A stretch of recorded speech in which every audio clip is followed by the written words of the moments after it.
السلام علیکم ورحمۃ اللہ وبرکاتہ۔ حضرت احنف بن قیس رحمۃ اللہ علیہ کہتے ہیں کہ حضرت عمر بن خطاب رضی اللہ عنہ نے مجھ سے فرمایا، اے احنف، جو آدمی زیادہ ہنستا ہے اس کا رعب کم ہو جاتا ہے، جو مذاق زیادہ کرتا ہے لوگ اسے ہلکا اور بے حیثیت سمجھتے ہیں، جو باتیں زیادہ کرتا ہے اس کی لغزشیں زیادہ ہو جاتی ہے، جس کی لغزشیں زیادہ ہو جاتی ہے اس کی حیا کم ہو جاتی ہے، اور جس کی حیا کم ہو جاتی ہے اس کی پرہیزگاری کم ہو جاتی ہے، اور جس کی پرہیزگاری کم ہو جاتی ہے اس کا دل مردہ ہو جاتا ہے۔ حضرت عمر رضی اللہ عنہ فرماتے ہیں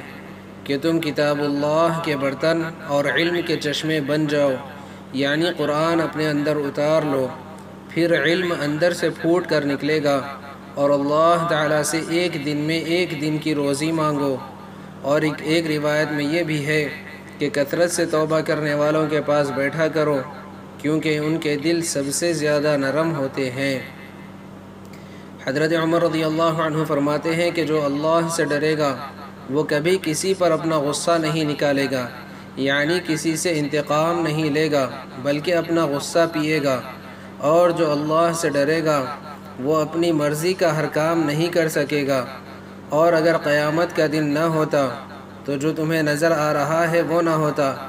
بلکہ افراتفری کا کچھ اور عالم ہوتا۔